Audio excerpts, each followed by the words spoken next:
Hi, and welcome back to Taking Care of Me with Anise, with myself. So, I have so much to talk about, but first of all, let me say please subscribe.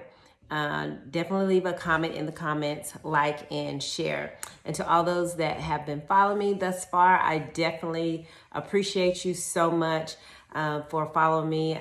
I would definitely like for you guys to give me some feedback on what I could do more of, what I could talk about more, what you want to hear about. So leave me a comment and let me know.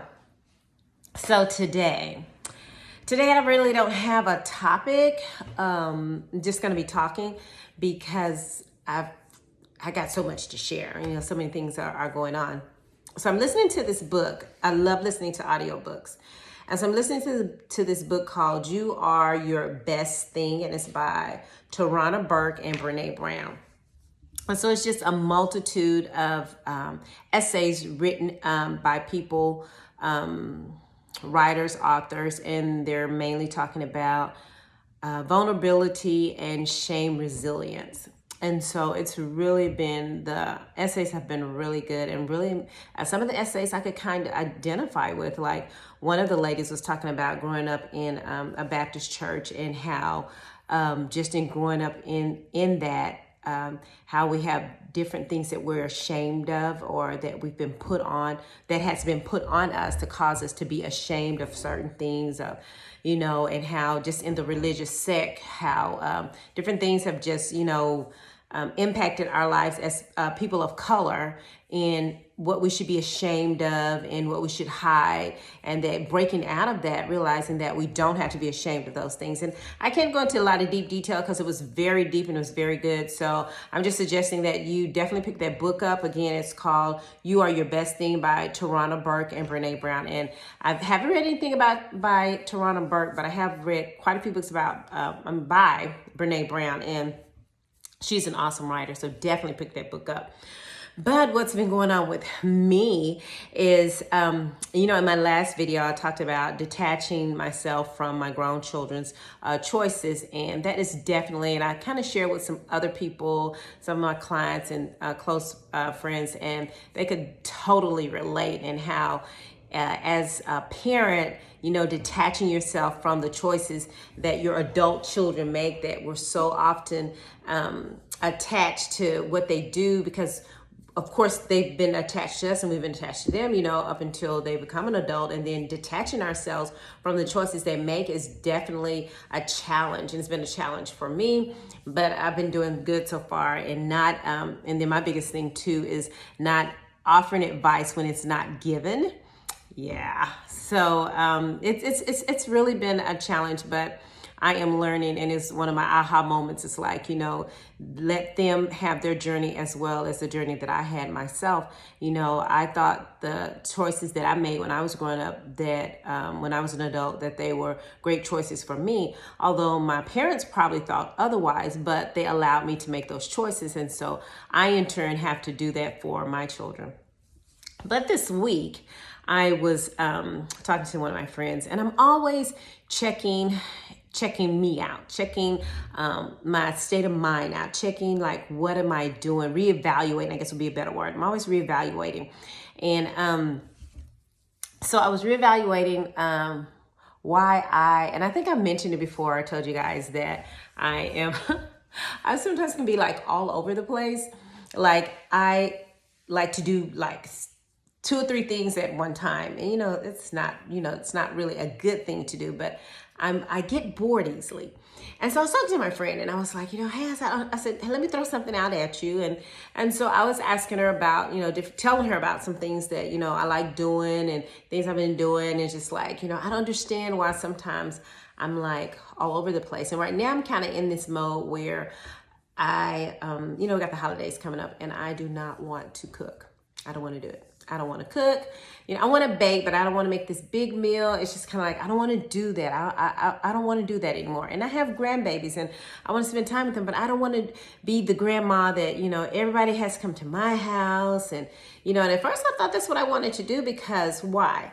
That's the tradition I grew up. When we were kids, we went over to my grandma's house, all the cousins and stuff, and we had a blast. And so doing that and being in that atmosphere, I kind of felt like that's what I had to do. But I don't know if something about this church, just like, I don't want to do that. I want to be my grandkids, but I don't want to do all the necessary stuff. But anyway, so I was telling my friend about, just different things that, I said, I don't understand why I'm just like sometimes just all over the place. And like when I was coming up, I had one of my clients just dying laughing. And I was telling her that when I was growing up that, I had my little jobs and stuff. And I never, ever stayed on a job past 2 years. I just didn't. I would get bored. I was just like, nope, I got to move on. And then, back then, when I started working, minimum wage was $3.35. Yeah, that's been a long time. And so when it would be time for a raise time, and then they would like, oh, well, you did really, to give me my little report. Oh, you did really good. We're going to give you a 15-cent raise. And I was like, 15 cents? 15 cents? That's not a raise. By the time they take out taxes, that's in it. So I was like, no, I'm quitting. And so my mom used to say, oh, my poor child, what am I going to do with you? It's like, So I would get bored, and so I would quit, and I like new things. And so I went to college, went to junior college, a little bit after high school, of course, got married and everything. And so I went for a minute. And so I decided one day to check on my, how many credits I had. So I was only like 19 credits away from having an associate's degree, because I would go part-time. But I found out that the reason why I like going to school, because I always like the beginning of school. Okay, this is gonna sound crazy, but I would like the smell of new books, getting my pens, getting my new syllabus. And then, midway of school, I was like, I'm sick of this. Of course I would finish, but it was just like, and so I was telling my friend, I always like new things. I said, is that crazy or what? And she said, no, it's not crazy. So I was telling her that, even with my jobs, I would get bored. And so the longest job I've had, the 2 longest jobs I ever had, was working for the airlines. When I was working for Alaska Airlines, I worked for them for 5 years. And then doing my own business, I've been doing it now almost 10 years. So it's the longest I've been. So claps for me. But anyway, I was just asking all these questions, and I've been hearing lately within my spirit that what if this is not the only way? And so when I say that, when I was hearing this, I was like, okay, not the only way for what, And so I've been an entrepreneur for over 20 years. I've done network marketing for over 20 years, and I've always been in something, doing something. And, there are the people that are high up, and, I'm just like, oh, one day I'm going to be up there. And the current business that I'm in is the only business that I've made as much money as I've made. And so I can hear this voice saying, well, what if this is not the only way? And so I was like, but it has to be. It has to be. This has to work. This has to be, And so I was getting a little discouraged. And I was like, okay, shake it off. I was listening to my motivational speakers, listening to people that are in the business, and getting hyped up. But then I would hear that voice again. What if this is not the only way? And so what I've been learning, and I know this is long, and I'm trying to make it short as possible. So what my aha moment was that just because someone else makes that's their journey, because that becomes their way of getting to the pinnacle that they need to get to, does not necessarily mean that it's going to be my way. And that I have to be okay, that I have to, again, detach from the way that I think that a thing is going to happen for me, that I think me reaching a pinnacle that I want to reach to in my life, that I can't attach myself to a certain way or to the outcome, should I say. I can't attach myself to an outcome, that I have to detach myself and just take the journey, that I have to just, go with it. Not saying not to do anything, to do things, but don't attach to a certain way in how I think the outcome is going to be. And so that's kind of been like my aha moment. And it's also been like, it's okay to be me. It's okay to come out of that box that I have created for myself through what I perceive, what people want or expect from me. That it's okay for me to come out of that box. It's okay to be me. It's okay not to fit into that box that again, like I said, I created because of my assumption of what I thought was expected of me. Does that make sense? So that's another aha moment. And so just in a couple of days, I've just been trying to say, okay, it's okay. It's okay if I want to read nonfiction books and not read a fiction book. You know, I mean, it's okay if I want to read fiction books and not want to read a nonfiction book, because I think that, again, what I've created in my own mind, my own psyche, is that you have to read, and you got to read self-help books. You got to read important books. You can't just read fiction books, you know. And so I would like read 2 fiction books and say, okay, now it's time to read something that you're really going to learn from. And I say that's a bad thing, but again, like I said, I trap myself into that box. And so it's like, it's okay to be me. It's okay that if I want to do crafts and not do anything else, it's okay if I'm satisfied with where I am right now. You know, I don't have to keep pushing to be somewhere that I'm really not sure that that's where I want to be.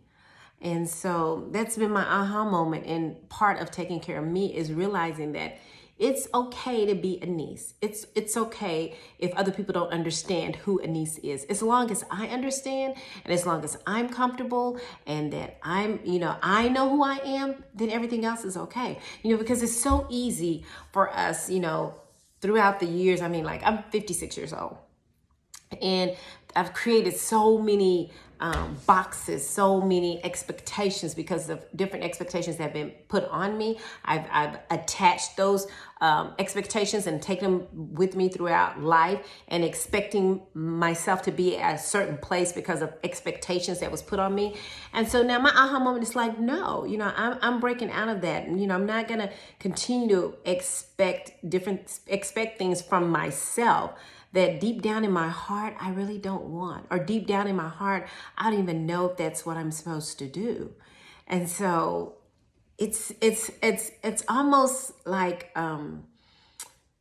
the only thing I can picture is it's almost like being a butterfly in a cocoon, and how that butterfly begins to struggle to get out, and then it finally gets out and it's beautiful. Well, I kind of feel like I've been in a cocoon, you know, that I've been doing everything that was expected of me. You know, when I was a young kid, you know, I was the second oldest, and my oldest brother was born with brain damage. So, you know, he was a special needs child.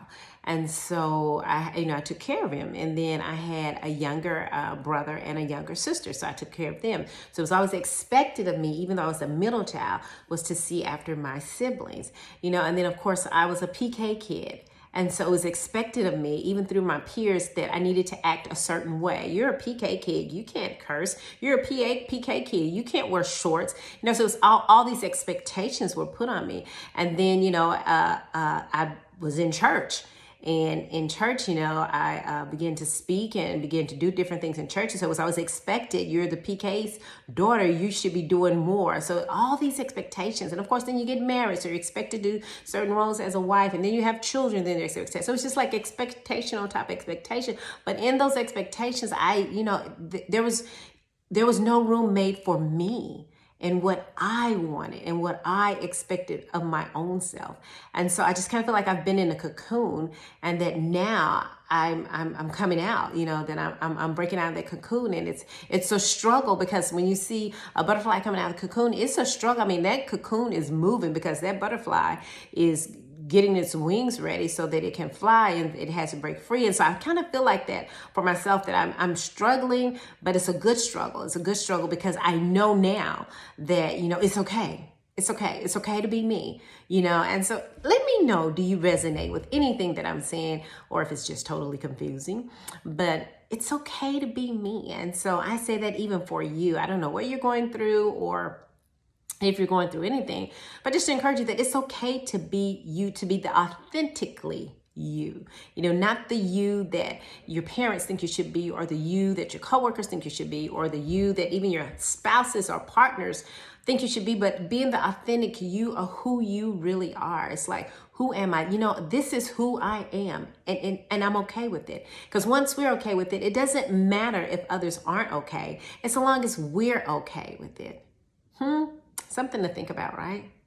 So I have rattled on enough, but I definitely want to come on and share that with you, that my aha moment in it's okay to be me. It's okay to come out of, not only detached from my grown children's choices, but detached from those expectations that have been put on me years and years and years to break away. So again, like, subscribe, and share, and definitely leave a comment. Let me know what you think about this episode. Let me know, if you resonate with what I'm going through, or if you even have some encouraging words for what I'm experiencing. But again, like I said, I'm excited that I am okay with being who I really am, authentically who I am. Until next time, take care of yourself and love yourself.